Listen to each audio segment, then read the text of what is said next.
Okay, Mike McGrath, interview, take one. And you want this over to you, right, Bill? Shogun? Say again? You want this over to you, Yes. right? Thank you. And you've checked focus on yours? Yeah. Oh. Okay, I've got focus on the black magic. Let me head away from the hot wall. Carrie, can you slide the green chair more toward you, more toward the door? Even a little more. Okay, you're clear now, thank you.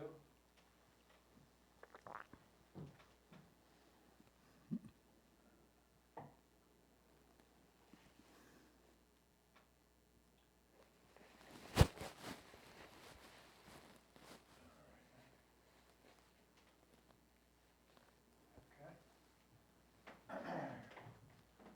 Make sure I got enough battery power here, I do. And let me know that I'm good on the eye line, Bill. Okay, Mike, are you looking at Patrick? I'm looking right in the eye, yeah. Okay. Okay. And I apologize, I've got this little bit of a, I'm gonna be plying myself with hot liquid the whole time and a cough drop. So if something happens where I'm really can't stop a cough, I'm gonna put my hand up and we'll interrupt it and pick it up again. It hasn't happened this morning, so I'm hoping it won't, but I am struggling with it. First of all, thank you so much. It's a treasure meeting you. Your reverence for the history, the material, the story, you know, that I think Orson said it, or maybe you said it, was like there's something about we all want to tell our story. And these are great stories. These are great stories for many, many reasons. One of the things that makes this project different, and I'm sure you've been interviewed many, many times, what makes this project different is first and foremost, the audience for this is the military. They, when you were all taken down to Pensacola and went through battery of year after year of these tests, the metrics on the control group of Vietnam vets are that the PTSD rates are over 39%. And you and your group who went through the horrors you went through, it's under 4%. That's a staggering metric. It's a staggering statistic. And the military can learn from you. And oftentimes, the civilian interest in your story, I would characterize as slightly voyeuristic. It's like Orson said, they're always interested in the worst things that happened. But yet when you guys get together, you talk about the funny things, the good times. Yeah. And there's something in that. We don't have the same fascination as the civilian populace. We're after something else. We're not shying away from any of the hardtails. So please understand that. I'm not saying don't mention things. But you have a chance here to help young leaders, future leaders of tomorrow, learn from what you've gone through. And as I mentioned, I think in your home, to me, what sets you apart is not the fact that you were imprisoned, that you were shot down, that you were tortured. That has happened throughout history. It's the way you rose to meet it. It's the ways that you form together to do things. You okay? Yeah, I just need to get Carrie to move her chair. Sorry, I didn't mean to interrupt. Just keep going, Carrie. And when I dollied over here, I see a green reflection on the wall of your lovely green chair. Okay, we're good now. Thanks, Carrie. Okay. So, I'd like to start off, if you would, sir. State your name and where you're from and your rank upon retirement, so that I just have that on. Yeah, John Michael McGrath, and I go by Mike, but I served 24 years as an officer in the Navy. I'm from Delta, Colorado, western Colorado. Entered the Naval Academy at age 18 and served 24 years, mostly in Navy Air, and retired with the rank of captain, '06. So, and then proceeded on with life. And how many days were you held as a It's written down, it's around 2,200, a little over 2,000, maybe 2,200 or so. it basically was 5 years and 8 months. Let's talk about a little bit about your shoot down day. I'm assuming you were flying off a carrier. Yeah, it's my second combat tour. The first was aboard USS Ranger and back for training to NAS Lemoore, California. And then a few months later, we went back into a second combat tour. I was flying off the USS Constellation on June 30th, 1967. And it's my 179th combat mission, mostly over North Vietnam. What was the circumstances of the mission that day, and what were the events? Well, the Vietnamese had pretty well hidden most things underneath jungle canopy, and so we had a dearth of targets. We didn't have good targets, and so often we'd go out just on road reconnaissance, recce flights, and we're looking for targets. So you're looking for temporary bridges. They build across. You can see the roads come up to a bridge, and then you have a temporary bridge across it, and we would destroy those. Or if you found anything on the railroad, you destroy that. Trucks, you destroy that. Trying to cut off their lines of communication and their flow of supplies from the north down to their forces in the south. So I was on one of those recce missions, and I did destroy a little pontoon type bridge, and it floated away downstream. And then heading back out towards the carrier, I saw a second bridge, and I think, well, I'll get two bridges in this mission. And rolled in, pulled off, and was hit by ground fire. We call it AAA, anti-aircraft artillery, and probably 37 millimeter.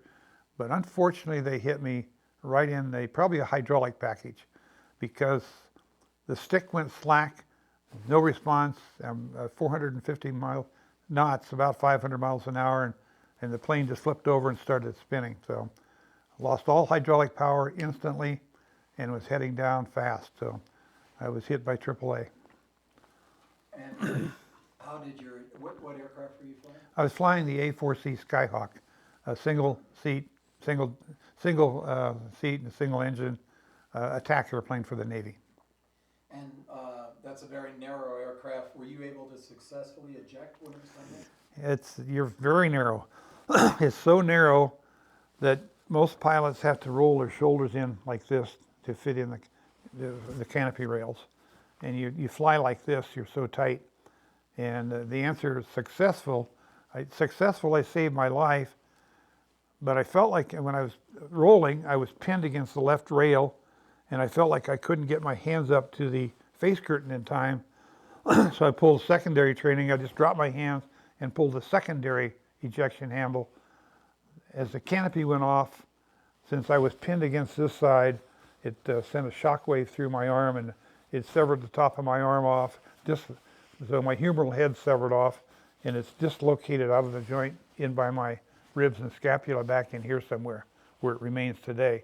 So I got out alive, but my knee was dislocated, my back was broken, and my arm was broken, and my shoulder was dislocated.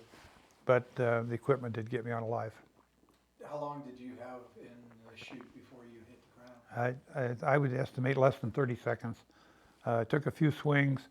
I remember trying to open my eyes and trying to think, and everything was confusing. I couldn't think, and I said, I've got to reach up and grab the risers, but nothing worked. My arms wouldn't go up, and then I hit the ground, and then I was moaning. I didn't know why, and I couldn't make anything work. And then I found out I was suffocating. I couldn't breathe. So I did get this hand up, and I did break the seal on my mask, and I was breathing around my fingers, and when they jumped on me. So they jumped on me within a minute or two. I was right near just south of Hanoi, between Hanoi and Thanh Hoa was the big cities, and so it was farm country, and the villagers were on me very quickly. So the chute did little better than break your fall. That's about it. I have no idea how many panels were knocked out. Sometimes at high-speed ejections, usually panels get knocked out and you come down pretty fast. So, but I hit the ground hard, and I was only semi-conscious really. And obviously you're in shock at this point. Oh yeah. You have no communication with your fellow pilots. No, I mean, I couldn't even think. I was just barely conscious, and I would not have thought of how to turn on a radio or how to communicate. I wasn't thinking that clearly. What was the next conscious event for you? I assume you were gathered up by the villagers. Did they wait for authorities to come? Well, right away they're all yelling and screaming, and they roll me over, and now I'm coming to. Now I'm starting to think, I realize that villagers are on me. Then I realize there's a knife against my throat, so I have a knife jammed in my throat. And then I realize that they're in a frenzy. One guy grabbed my wrist and pulled it up, and he points like a wristwatch, he wanted my wristwatch. Well, it came off in the ejection, and then about that time I realized they're all hacking at me with machetes. They're cutting off my clothes, and they cut out the shoelaces, and they ripped off my boots and stripped me down to my underwear as I'm kind of waking up. And I don't know how badly I'm hurt at the time, but I'm coming to and realizing that they're stripping me down to my underwear. And so I ended up with one pair of underwear. Did they wait for authorities to come? Well, I don't know. They blindfolded me right away, and a bunch of commotion, and then they stood me up, and they grabbed me and they jerked me up, and all of a sudden I hear this, and they go, "Ooh," and I could look down, and I could see that the reason they were saying "ooh" was because this leg went down, but my leg was going up like this, so my knee was bent backwards. So I wanted to say "ooh" also. Why is my leg sticking out this way? And they put me back down.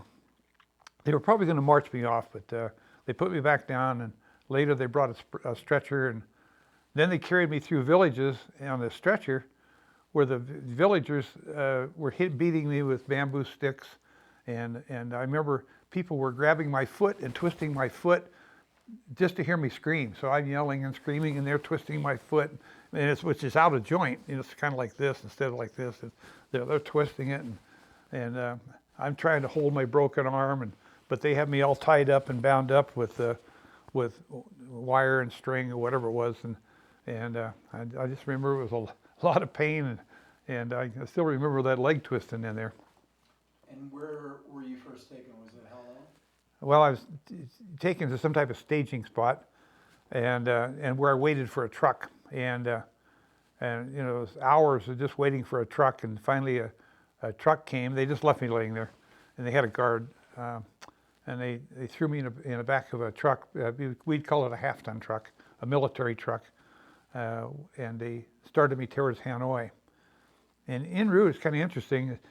The sun was setting, it was getting dark, and they stopped the truck, and they rolled me out of the truck, and they rolled me downhill into a ditch, and the truck drove away. So now I'm down there, and I could hear troops, and they were above me sitting on the bank, and they started throwing rocks at me. And so I'm wedged in this trough with rocks bouncing off my chest and off my body, and I could hear the stream behind me and running water. And I knew, I said, this is it, I'm going to die. And by this time I'm thinking a little more clearly, and I said, well, I said my goodbye prayers, the kind of the last rite type things, and said, I'm going to die right here. And but a little later they also were beating me too. They were holding my head and using me as a punching bag to see who could hit me the hardest. And so I knew I was going to die, but they stopped, and another truck came, and they threw me in the back of a truck. And this is interesting because for the next 6 hours I went towards Hanoi and got there about 3 a.m. But I swear that truck driver hit every pothole in North Vietnam, because every time I hit a pothole I would go up, my head would bang against there, and it became very bloody. My knee was going in and out of joint, and I was just trying to hold this broken arm. And those potholes, that's a tough memory, those on the steel bed of a truck bouncing on potholes. So you arrive at Hello then, I believe. Yeah, we didn't know a name for it then. The Vietnamese word is Wa Lo, which means which means fiery oven, and which we later named, the POWs called it the Hanoi Hilton, which is now famous, and it's preserved as, 1/4 of it is preserved as a museum today. So I remember there was a clock tower, and they carried me in the front gate. I could see the clock tower across the street, and it was lit, and it said like 3 a.m. And then they carried me into a room, and they laid me down on the stretcher, and it was bare except for a single table and a single chair. And in the ceiling was a hook, and on the walls were knobby things, which we later called the knobby green worm. Well, this turned out to be the torture room. I didn't know it at the time, but I'm laying there thinking, you know, maybe I can get some medical treatment, some help. And the sun comes up, and later somebody comes in and sits down behind that little table, and they start the interrogation. Have you been fed at all this time? Oh no, this is this is the next morning after I'd been captured. I was captured around noon, so this is the next morning, and of course I look, and this guy's got a little red star on his hat. And it looks just like our survival training, which we had undergone with the Navy and the Air Force when we had Korean POWs. Our POWs who were held in Korea were the interrogators for our training. And here's this guy who looks just like our interrogators from the survival school training we had. And he starts off with, what is your name, rank, serial number, date of birth, and your service? And I gave those answers. And then the next question, what airplane were you flying? And I wouldn't answer. And of course, it's the Code of Conduct and the Geneva Convention said you only have to give the basic information, but they immediately want to go further. So that started a long, hard 2 weeks of brutal treatment for me, trying to break me down. As Orson said, when he admitted to George McKnight that he had been broken beyond name and serial number, and George repeatedly said, "I'm the Ernest Hemingway of Vietnam. If they put you in the ropes long enough, you're going to write." Talk to me about the process. Were you forced at some point to give beyond name, rank, serial number? Well, you're quickly forced to talk. Now, in our training, we were taught in our training, I am bound to give only name, rank, serial number, date of birth. And the word bound was very powerful the way it was taught. That meant like you're bound all the way to death to stick to that, which later turned out to be very impractical. And the training has since been changed. That word has been changed to required now, so it's a little softer than it was then. But after they couldn't break me for 3 days, and after the third day, they by that time they took my arms and put them behind my back, tied the wrists together behind my back, and squeezed the elbows together with a rope, and they started lifting my arms over my head from back here this way. And later the POWs named this the Vietnamese rope trick, because they did this to almost everybody they couldn't break with questioning and slapping and beatings. They couldn't break them. Then they broke them with the rope trick. So of all the crews, there was 467 air crew captured in North Vietnam. And by our estimations, all 100% of us, everybody went past name, rank, and serial number. So nobody escaped. Maybe some people died. We know that 28 people died in torture in North Vietnam in the camps. There was 476 of us survived up there. And so we know a lot of guys died trying to stick to name, rank, and serial number, but they didn't make it. But anyway, after the third day, I was screaming, and they stuffed a rag in my throat, and I couldn't breathe, and I'm trying to blow snot out of my nose to get the air through, and everything was turning red, and I was passing out when they jerked the rag out of my throat, and I said, I'll talk, and that's when I broke past name, rank, and serial number, and started coming up with imaginary stories and just gibberish, anything to stop this pain in my arms.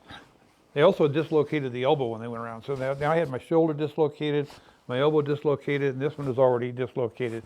So I was just a rag on the floor. I couldn't move. I couldn't sit up for a month. I just laid there.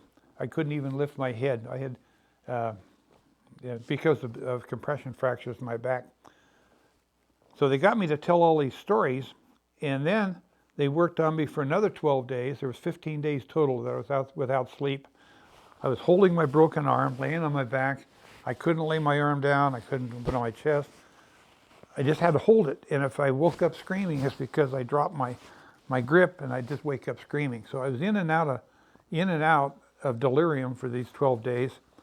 And finally, I couldn't go to the bathroom. I couldn't eat, or I was dying.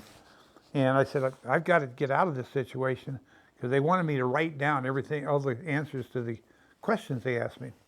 So I agreed to do it, and they put a stool on my chest, and they gave me a pencil, and they're holding a stool and paper, and I'm writing down some questions and answers like this on this stool.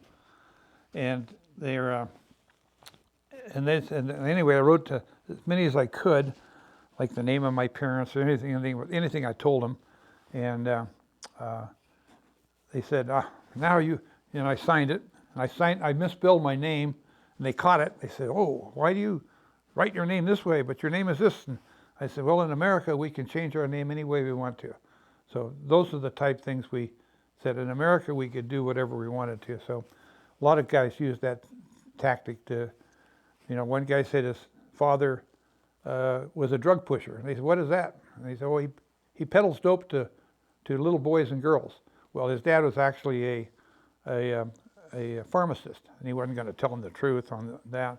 So he was a drug pusher.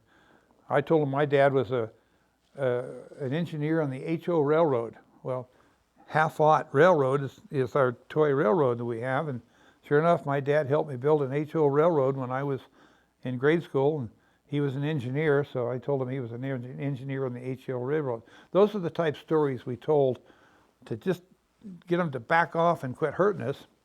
And then but anyway, I wrote down the answers, and they said, now you have signed your confession. Now you will be executed. Well, they didn't, I had to laugh, because at survival school, we knew they weren't going to really kill you. Then they just threw me in a room to let me either live or die. And this is where the next 30 days, I was just there at the mercy of the mosquitoes. There were 10,000 mosquito bites on me. Boils and infections were coming. They were from the injuries, from the rope burns, from the riser burns on my parachute, to my head, which was banging on that bed, and anywhere I had a cut turned to pus. So I just laid there for 30 days, and I developed into dysentery, where my bowels were moving, 30 and 40 times a day, and I just lived in my own mess with nobody to help me, trying to hold my broken arm. So I was in and out of delirium for like 30 days, and then with time, I recovered, and I lived. I beat him. I lived.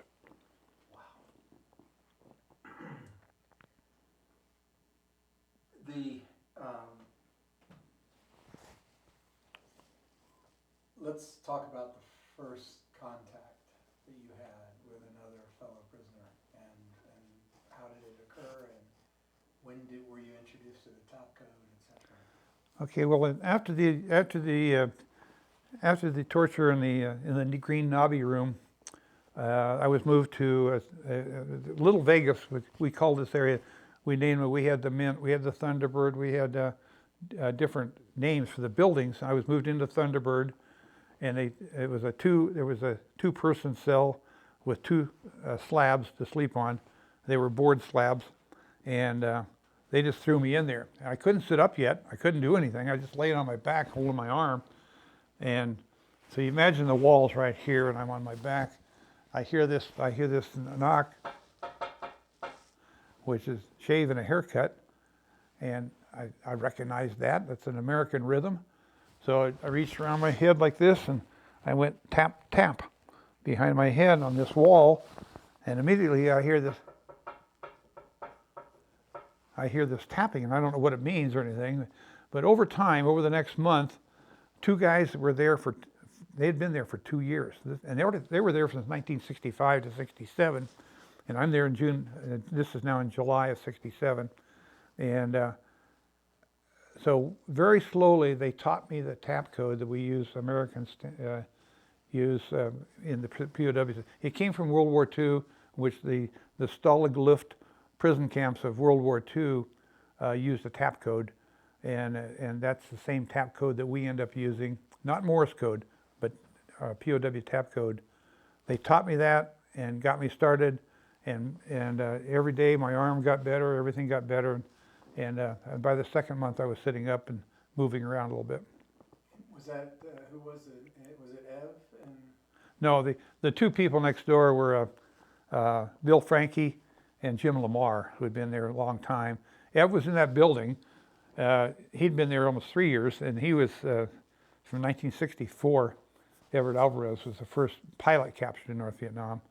So it turned out that I was in a building with some pretty tough guys, like Bud Day and Jim Stockdale and Reisner. There were some pretty tough guys in this building, and I was surrounded by them and brought into their comm system. I was taught to communicate and taught the code, and joined in and started memorizing names.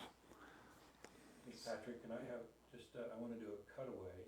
Hang on just a second, I'm going to focus on where you were rapping, and I'm going to have you do shave and a haircut, but don't do it yet. All right, can you just do shave and a haircut? Yeah. Okay, just hold your hand there for a second, right where it was. I just need to focus on it, sorry. All right, take your hand away and then come back in and do shave and a haircut. why don't you move the glass a little bit? Can you slide the glass a little bit Yeah. away from you? There you go. Okay, here we go. Go ahead. Perfect, thanks. So this is a very familiar story. This is exactly the evolution that every former POW goes through, and this is a really, really important moment. You've been absolutely reduced. You've been physically abused, and you have sustained incredible injuries on top of it, and you are without medical care. And one of the most pernicious things that I think the Vietnamese did was they understood at a certain point that pilots had limited intel. What they were after was breaking your spirits. And many POWs have recounted that in some ways it was the time after they broke, when they were left alone in their cells and felt like they had failed their corps, failed their country, failed their service, failed their families, that was the most difficult. And like no one could rescue you from that. No one could rescue you from the self-rebuke. And yet, there you were lying on that floor and you hear this sound, shave and haircut. And it's without even knowing it. It's the first piece of connection that you will build on as time comes on. Talk to me now a little bit about that evolution. As you began to learn what the chain of command was, at what point did you begin to feel the support of your fellows? Well, that's the answer. A long time, months go by. To your point that you're reduced to nothing, with no hope. You're broken. You've gone past name, rank, and serial number, and where you've been taught not to go past. You have done that, but you don't think about it as I had saved my life. I did save my life by going past name, rank, and serial number, but now I have tremendous guilt because we weren't supposed to. And you think, I failed my country, I failed the Navy, I've gone past name, rank, serial number, nothing valuable, nothing that's going to endanger other POWs or endanger the country, but I failed. And that starts a guilt complex that you feel guilty. and it can be pretty profound for some people and pretty deep. And this can last for maybe months to a year until you finally get a roommate or somebody that can help you or somebody that can communicate through the wall, until somebody says, don't feel guilty. Everybody has gone through this. You've given us your best. You've done the best you can, and come back to fight them again. And there is no guilt associated with it. But we wonder if we're going to be court-martialed when we get home. We wonder if we're going to be punished. We wonder if our country, the Navy or the Air Force is going to look down on us that we failed. So this is a pretty deep feeling that you're stuck with until you get some help from somebody to help you get out of that feeling. And once you get with a group of people or two or three roommates and you discuss it, and you say, well, you did it, and you did it, and you did it, and I'm no different. I did the best I could, and every one of us did. And once you talk this out, you can get out of it. But sometimes it can be pretty deep, especially the guys in solitary. That they feel so bad they don't want to communicate with anybody. They don't want to have anybody around them because they just feel like they failed. So that was a pretty profound problem. Let me quickly say that when our leaders got back to Washington, D.C., after our release in 1973, that was discussed in depth, and the code of conduct and the way it is taught was immediately changed. And one of the aspects was, I am now required to give name, rank, and serial number, and I'm required to resist. But if I'm broken, don't feel bad. In other words, bounce back to resist them again, give them the minimum information, but don't feel guilty. So it's a big change, and it's a very valuable change to our code of conduct. And it's, my understanding is that CAG was the architect of that change. When we interviewed his son, he talked about his dad telling him that he absolutely was sure he would be court-martialed for the changes he made when he returned home. And this brings up a theme about leadership. Mm-hmm. And you were surrounded by great leaders. These are legends in military lore. And when was the first time, and can you talk to me about how you began to be aware that there was a core of leadership that was helping? And Well, that's a pretty big concept. We didn't look at it that way, that we had leaders. Stockdale was our key guy.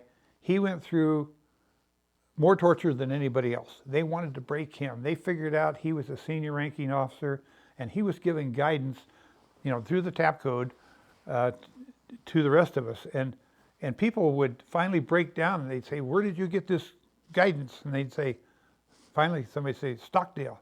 Well, they knew that Stockdale was in another cell some distance away, and somehow this guy got guidance from Stockdale. So they were heavily tortured to break down these lines of communication. And then he was tortured because he had given guidance to resist, and how to resist, and how to fight him. And he would come back, he'd be tortured, he'd be broken, he'd come back and he'd apologize. He'd say, I'm sorry guys, I broke down, but don't you guys break down, hang on, continue to resist, and I'll get back in and I'll continue to resist. Somebody once estimated that he was tortured, broken more than 20 times, and brutally too. They broke his leg backwards when he was hobbled the rest of his life from some of the injuries they did to him. So he was an inspiration to us, and we didn't look at him as leadership. We just looked at, he's an inspiration. I'm going to try to follow him, and I'm going to try to be as tough as I can. Now, I mentioned when I moved into the Thunderbird, one day I woke from my stupor. I woke up and they were communicating without me, but I had learned to do the warning. So the warning was if there was a guard or anybody around, if you coughed, that was the signal to everybody, stop communicating. There's danger in the area. These guys were all tapping and communicating. They were talking in the hallways. And I woke up to this. I crawled off my bed. I couldn't walk yet. I crawled off this slab.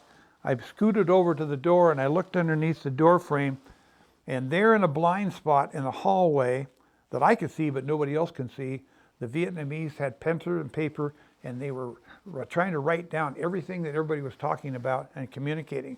And they were scrunched back in a corner, hidden. And if I'd been awake when they started, I would have been assigned, I would have gone over and cleared that area. But I woke up late. And so I knew they were in trouble. So I scooted back to the bed, and I got back on. I climbed up on, and I gave a loud cough, and everybody stopped. Now, out of that started a purge. The next day or two, there's a bunch of doors opening, people being taken in and out. They checked on me, but I was laying there. I couldn't move, so they left me alone. They knew I wasn't involved because they could see under the door, and I wasn't there. And they jerked people away, and that's when they jerked away Stockdale and By Fuller and all these, and George Coker, all these guys. They took 11 of these leaders, they took them out of there and put them in Alcatraz, which is a real tough prison where these guys were in solitary for the next year or two, tortured, one person died, and they broke up the entire communication thing, took people out of the camp, and so I was not involved then to learn, like you said, leadership. In other words, I was isolated. These guys were all gone, and we didn't see them for years. So they broke it all up out of that when they caught everybody. I felt a little guilty, but I woke up in the middle of it, and it was too late. How did the camp experience the change when so many key leaders were taken? Well, I don't know. They were gone. Yeah. I don't know what changed. I mean, I didn't have a roommate. I was in solitary. But I do remember some of the feelings. The feeling of fear that you knew that whenever you heard keys jingling, in the middle of the night, somebody was going to be taken out and tortured. So you'd be trying to sleep on this cement slab. Never had a bed or a mattress or anything. We had just a rice mat. And you'd hear jingling of the keys in the middle of the night, and a cell door opening. And the fear was in your heart. I hope they don't come for me. Boom, somebody else is gone. And then a week later, you find out they were tortured and they were back. So, this psychological fear of somebody taking you out in the middle of the night and you're helpless, that was pretty powerful, pretty scary stuff. So this first whisper of communication, this first tapping, and then over the months to follow as you learn the tap code. This is such an important lesson for the military. One of the instincts of a member of the military is, and you all followed it, the first time you would get communication, you would find out what the ranks were. You wanted to know. Yeah. That's second nature. First thing, get your name out. If you die, somebody's going to get back to your family and say, yes, he was alive, we knew him. That's important to get your name out and your rank. Now, because you want to get, well, who's in command? What's the chain of command? Who's the senior guy? Because we were military men, and right to the last day of the war, we all knew who was senior and where we stood in every room and every camp structure, exactly where we stood. So if the senior guy was taken out, the next senior guy stepped in and said, I am your new senior officer. And then it became very important to find out who was in there with you.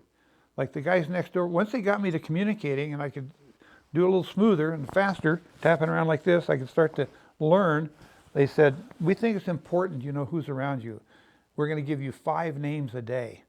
And I'm in and out of this delirium, and I'm thinking, I can't do it. I can't remember 5 things. But they gave them to me. And they said, practice these, and we'll give you 5 more tomorrow. That made my heart sink. I said, I can't remember 10 things. I can't remember 5.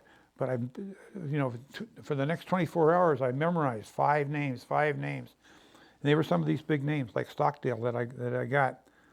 And the next day, they gave me 5 more. I thought, oh, this is torture. I can't stand it. And the next day, they gave me 5 more. Then I'm up to 15. And this was a killer.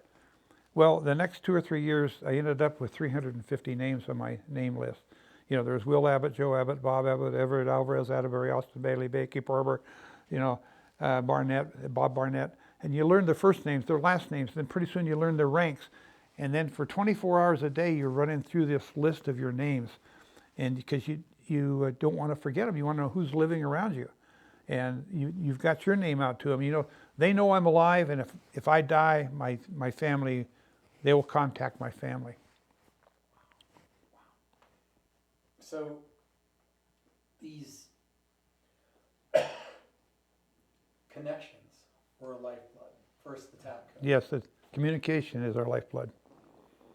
And then in addition to it, your core is you're enlightened with or instructed with the names of your core. So you're connected immediately to a community. Right. And talk to me about how the strength of the POWs in your numbers. And one of the Well, someone said, and it might have been you, that what Stockdale did was he created a community. I didn't say that, but it's true. And we supported each other. We have a common cause. We're there to resist the enemy. We're there to fight a war. We're there to in my mind, we're there to survive and get back and serve our country again. And that was very important. And we kept each other, the morale up. So if somebody was depressed, even in solitary, you told them dirty jokes, you told them fun things, you made them laugh, and you got them out of that. And we all supported each other. If you had roommates, you kept each other going. You learned about each other's families. You learned them inside and out, their strengths, their weaknesses, everything, and their knowledge. You started picking their brain. Oh, you took thermodynamics in college. What's the first law of thermodynamics? And useless information, but you memorized it because you pulled it out of his brain. Because if you lose him, you're gonna lose everything. So we'll talk about Hanoi University. I'm sure you're going to ask me about that. But the knowledge we extracted and the support we gave each other, we were a unified group. Like your high school class, your college class, your fraternity class. You were a group. We were a powerful fraternity in there of Air Force and Navy pilots with a few Marine pilots. We were a pilot community with a high esprit de corps, despite what we were going through. And in such situations, with the closeness of proximity and what you're going through, you develop bonds that, many POWs have said, my fellow POWs were more than brothers to me. Mm-hmm. There was an understanding between us, and many have targeted it down to a single statement. You know this guy will have your back. Right, that's true. And I think one said, not only would they die for you, they would take torture for you. And it's a lot harder to take torture than to die. Talk to me about the band of brothers, the bond of brotherhood. Well, you just described it. I mean, we did have a band of brothers. We had a camaraderie and a faithfulness to each other. We were one unit. We were there to resist. It's just, it was important. I mean, well, I'll give you an example.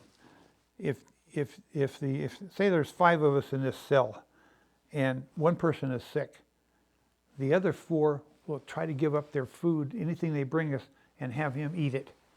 And he will refuse to eat it because he doesn't want their portion. And we try to force him to eat it because we want him to get well. And another example of that is, what they might bring us, mostly it was rice and boiled weeds or boiled cabbage or boiled parsnips or boiled something. But let's say there was an extra chunk of boiled cabbage or boiled pumpkin. And it's my turn to divide up the food. They bring it in a little pot and we got to divide it up on 5 plates. The question is, who gets that extra chunk of thing? Because the guy who divides up the food gets the food last. And the answer is, he'll end up with the biggest piece of meat because the other guys, they'll look at it and they'll take the smallest plate. And the next guy will look, he'll take the next smallest plate. And the next guy, he'll take the next one because nobody will take that larger plate with the extra piece of food on it. And so the guy that divided everything up, he's stuck with the extra piece of food just because the other guys, their character is, I won't be greedy and take a bigger piece. I'll take the smaller piece. That was the psychology of us in there, and that persisted throughout the time I was there. It was the generosity and the integrity and the strength of character of everybody I lived with. That was consistent for 5 years and 8 months. I have never heard that story. That is an astounding story, sir. Well, That is amazing. How are we doing on stop? Oh, we're doing good. Let's move this a little closer because this shot is the same as this shot. Okay, So let's just slide in a little bit. We'll just keep going. Don't need to go far. Just need to go here and then reframe. Can you see the monitor? Need some water? you awake? Yep, I'm awake. Are you kidding? Yeah. That's a great story. Take a look at And this. we haven't heard that before. Yeah, that's different enough now. Thanks. Well, There it is. it was true of the rooms I lived in because we all had responsibility. Like, it's your time to take this little whisk broom and sweep out the dirt in the morning, and it's your turn to divide out the food, and it's your turn to wash the dishes. And your turn to take out the piss bucket and scrub it out with a stick and clean out so everybody had their responsibilities. And so, somebody had to dish out the food, and that was pretty consistent on the food. Just like, so that's, I'll never forget that. That's Yeah, it's remarkable. How's that? Yeah, you're midway between skin and mid-tone gray. That's good. Then I'm just gonna check this. Yeah, this is still good. Considering that everybody was starving, that they weren't thinking about themselves. Yeah. You don't think about starving. You got enough in you to keep you alive, and you don't realize it, but we're all losing weight. I lost 50 pounds. So you didn't need to eat very much. No, to it's feel- good. No, and you always had this little gnawing of hunger, Right. because you're always hungry, but there's nothing you can do about it, so you just live with it. And Hey, Carrie, do you have the gray card? I do now. Just, if you hold it in there kinda like 45 to the light. That's good. Okay, this is a little hot, so I'm gonna stop down. The sun's come up a little bit, so Yeah. we're just gonna tweak a little bit. Okay, I'm there. How about you? Okay, now Bill, just check your memory on your I internal. got 2 hours 41 on the Atmos. I've got 27 minutes on the card, so a little bit less than half an hour. Okay, so, why don't we do this? Let's take a short break, maybe if you need to use the restroom or anything like that. sure. Well, I'm I gonna can up our memory. Oh, Do you wanna- are we wired up somewhere? Yeah, I'm just gonna.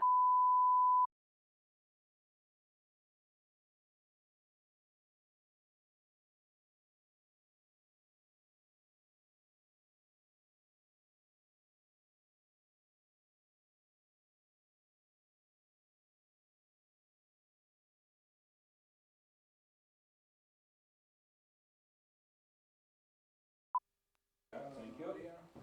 I'm gonna cut